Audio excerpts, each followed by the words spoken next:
His Excellency Sheikh Al-Fahad, Your Excellencies, ladies and gentlemen, dear participants.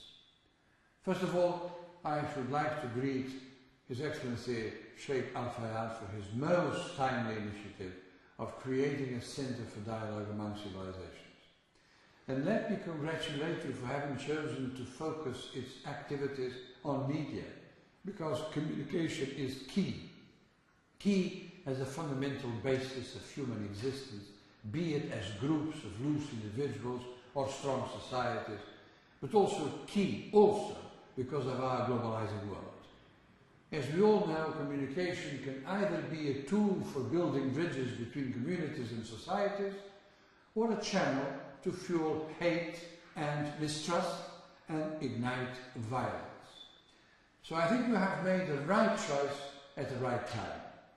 Secondly, let me thank the Club of Madrid for inviting me to join this workshop, even if it is in a virtual way. Much to my regret, I couldn't make it, but I am most happy to have the opportunity to exchange with you some views on the topics, issues you will address during these 2 days. From the very beginning, let me tell you that as the United Nations representative for the Alliance of Civilizations, I am most happy to contribute to your work, which, by the way, is fully aligned with the mission and aims of the Alliance. This is why I am sincerely convinced that we can develop good collaboration and build a number of bridges, because at the end of the day, what counts is to build a better world for all. Ladies and gentlemen, I was given the challenging task of addressing in 5 minutes the question of the recent events in the Middle East and North Africa. It is indeed an impossible mission. However, let me make 3 points. The recent events in the Middle East and North Africa are all different.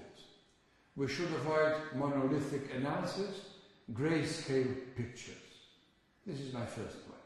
Secondly, in spite of the diversity of situations, there are some cross-cutting features. In all countries, peoples are asking for dignity, freedoms and rights. This is a shared aspiration. They are asking for a better life, to have a say on their country, their future, their lives. Thirdly, this is the very essence of democracy. In this regard, I would like to recall here Professor Amartya Sen's insights into democracy. He helps to avoid seeing it as a kind of a specialized cultural product of the West. He stresses that democracy is political participation, dialogue and public interaction, and underlines its role in preventing sectarian violence.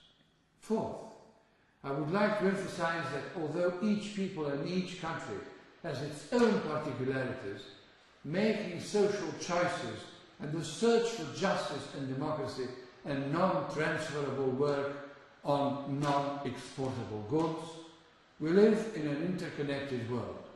We are all interconnected societies, and further to that, we share a common humanity. Therefore, there is enough room for dialogue and cooperation, for exchanges and partnerships.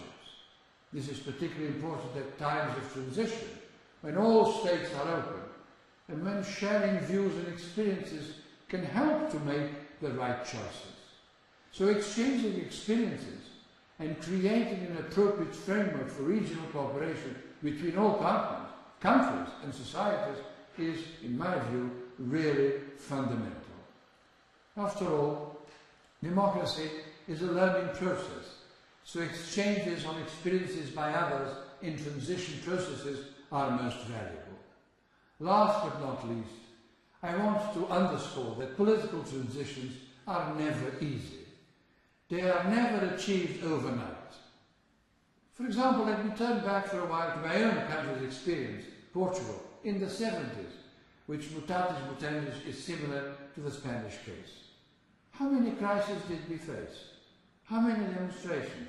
Countless. How many governments stepped in and out in my country between the revolution and the adoption of the first democratic constitution? I mean between 74 and 76. 6 governments. And since then until now, 18. For sure, our democratic transition was marked by instability and uncertainty. Let us assume it. As a process, democracy is always in the making.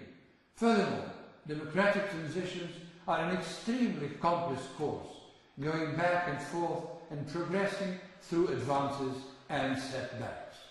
But nevertheless, we thrived and opened up our way to democracy amid pitfalls, some dark positions and criticism. I mean by this, democracy does not arise as it were a takeaway food, although it contains a bulk of non-negotiable principles and values, regardless of the various ways, rhythms and forms it can take to be implemented. This is the last point I wanted to make. Dear friends, I cannot resist returning to the late Samuel Huntington. This time, however, not for the usual argument about the clash of civilizations, but for another rather unusual reason. Because Professor Huntington is the author of The Third World Wave, Democratization in the Late 20th Century. In this book, he describes the global democratization trend that has taken place in history since the Portuguese Carnation Revolution in 1974. To my mind, the changes that a number of Arab countries are now undergoing might well shape a fourth wave of democratization.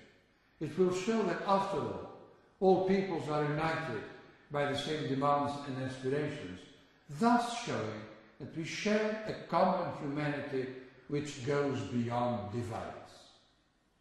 Thank you very much for your attention. The best to your work.